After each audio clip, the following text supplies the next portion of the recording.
Chapter 42. The blue sea, the blue sky, and God's sunshine over all.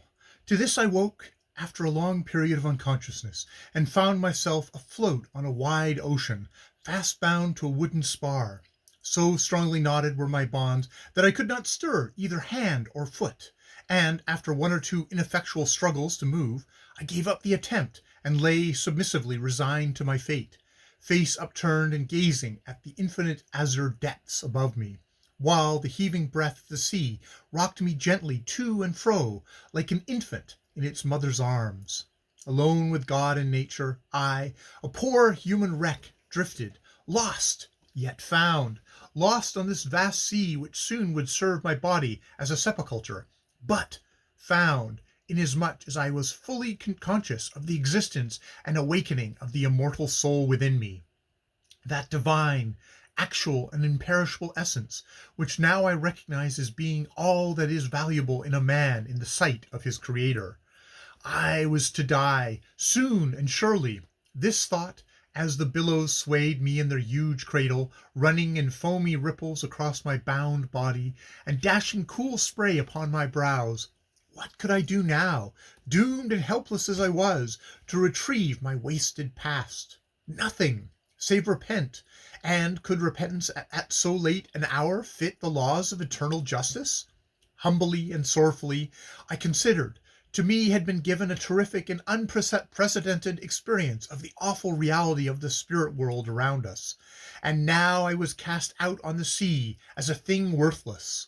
I felt that the brief time remaining to me of life in this present sphere was indeed my last probation.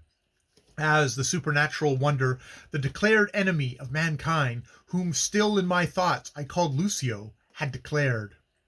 If I dared, after a life's denial and blasphemy, turn to Christ, I said, would he, the divine brother and friend of man, reject me? I whispered the question to the sky and sea. Solemn silence seemed to invest the atmosphere, and marvelous calm. No other answer came than this, a deep and charmed peace that insensibly stole over my fretting conscience and my remorseful soul, my aching heart, my tired mind. I remembered certain words heard long ago and lightly forgotten. Him who cometh unto me will I in no wise cast out. Looking up to the clear heavens and radiant sun, I smiled, and, with a complete abandonment of myself and my fears to the divine will, I murmured the words that in my stress of mystic agony had so far saved me. God only, whosoever he shall choose for me in life, in death, and after death, is best. And closing my eyes, I resigned my life to the mercy of the soft waves, and, with the sunbeams warm upon my face, I slept. I woke again with an icy shudder and a cry. Rough, cheery voices sounded in my ears. Strong hands were at work busily unfastening the cords with which I was bound. I was on the deck of a large steamer, surrounded by a group of men, and all the glory of the sunset fired the seas. Questions were poured upon me. I could not answer them, for my tongue was parched and blistered. Lifted upright on my feet by sturdy arms, I could not stand for sheer exhaustion. Dimly and in feeble dread, I stared around me.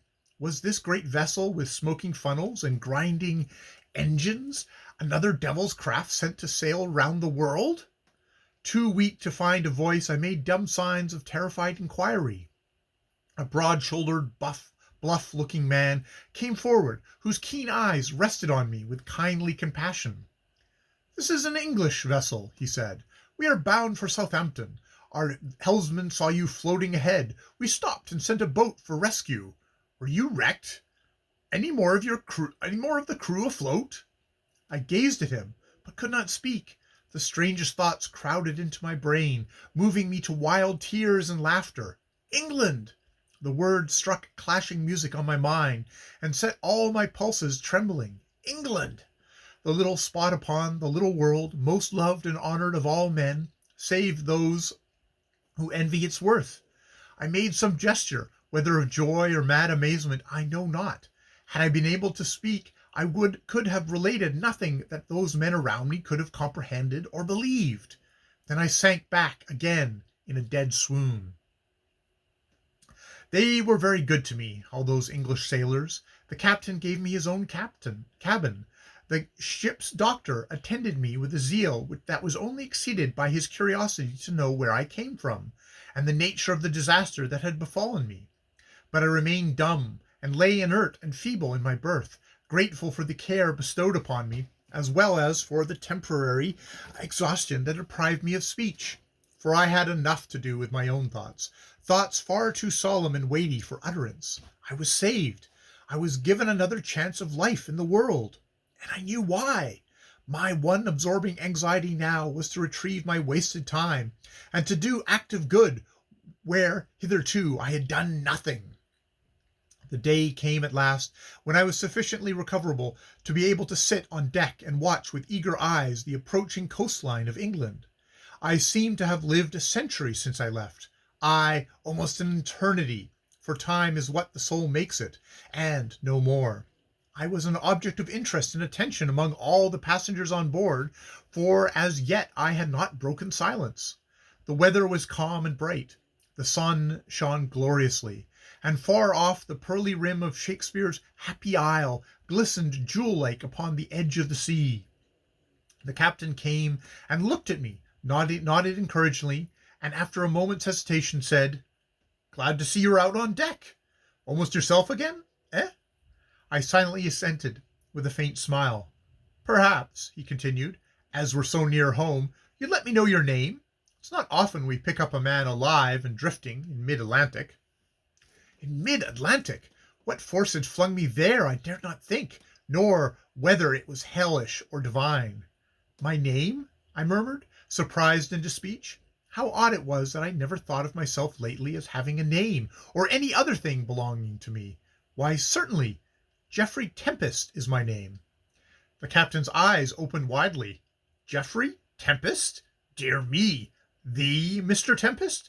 The great millionaire that was?" It was now my turn to stare. "That was?" I repeated. "What do you mean?" "Have you not heard?" he asked excitedly. "Heard? I've heard nothing since I left England some months ago with a friend on board his yacht. We went on a long voyage, and a strange one. We were wrecked. You know the rest, and how I owe my life to your rescue. But of news I am ignorant." "Good heavens!" he interrupted quickly. "Bad news travels fast, as the rule says, but you have missed it, and I confess I don't like to be the bearer of it." He broke off, and his genial face looked troubled. I smiled, yet wondered. "Pray speak out," I said. "I don't think you can tell me anything that will deeply affect me, now. I know the best and the worst of most things in the world, I assure you." He eyed me dubiously, then, going into his smoking cabin, he brought me out an American newspaper 7 days old. He handed it to me, pointing to its lead columns without a word. There I saw in large type, "A millionaire ruined, enormous frauds, monster forgeries, gigantic swindle, on the track of Bentham and Ellis." My brain swam for a minute. Then I read on steadily, and soon grasped the situation. The respectable pair of lawyers that I had implicitly relied on for the management of all my business affairs in my absence had succumbed to the temptations of having so much cash in charge for investment, and had become a pair of practised swindlers. Dealing with the same bank as myself, they had forged my name so cleverly that the geniuses of the signature had never been even suspected, and, after drawing enormous sums in this way, and investing in various bubble companies with which they were personally concerned, they had finally absconded, leaving me almost as poor as I was when I first heard of my inherited fortune. I put aside the paper, and looked up at the good captain, who stood watching me with sympathetic anxiety. "Thank you," I said. "These thieves were my trusted lawyers, and I can cheerfully say that I am much more sorry for them than I am for myself. A thief is always a thief. A poor man, if he be honest, is at any rate the thief's superior. The money they have stolen will bring them misery rather than pleasure. Of that I am convinced. If this account be correct, they have already lost large sums in bogus companies, and the man Bentham, whom I thought to be the very acme of shrewd caution, has sunk an enormous amount of capital into a worn-out gold mine. Their forgeries must have been admirably done. A sad waste of time and cleverness. It appears, too, that the investments I have myself made are worthless. Well, well, it does not matter. I must begin the world again. That's all." He looked amazed. "I don't think you quite realize your own misfortune, Mr. Tempest," he said. "You take it too quietly by half. You'll think worst of it presently." "I hope not," I responded with a smile. "It never does to think of the worst of anything. I assure you I realize perfectly I am in the world's sight a ruined man. I quite understand." He shrugged his shoulders with quite desperate air and left me. I am convinced he thought me mad, but I knew I'd never been so sane. I did indeed entirely comprehend my misfortune, or rather the great chance bestowed on me of winning something far higher than all the coffers of Mammon. I read in my loss of world's cash the workings of such a merciful providence and pity as gave me a grander hope than any I had ever known.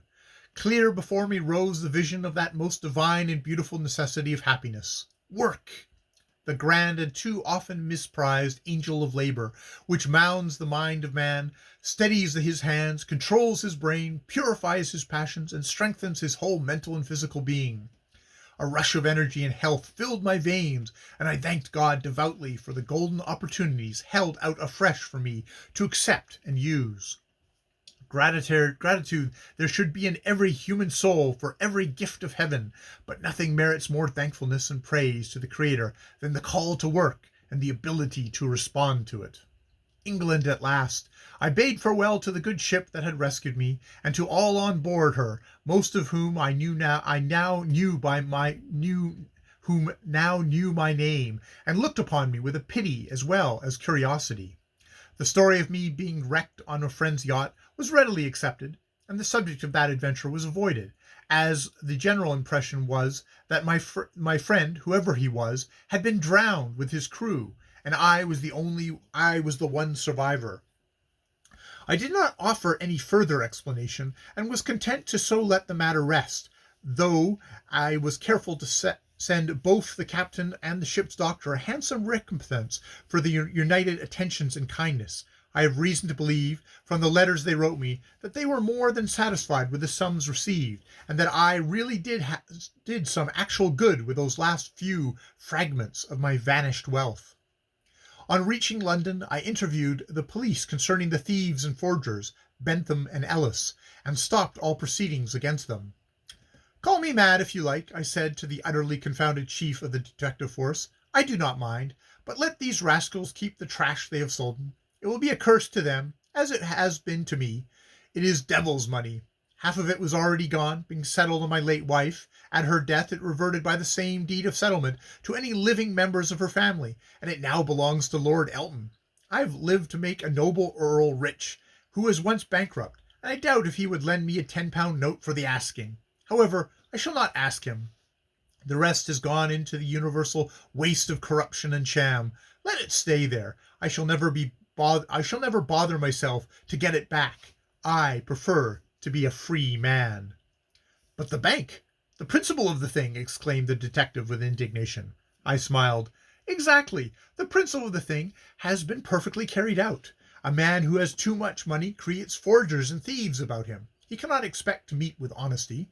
Let the bank prosecute it if it likes. I shall not. I am free to work for my living.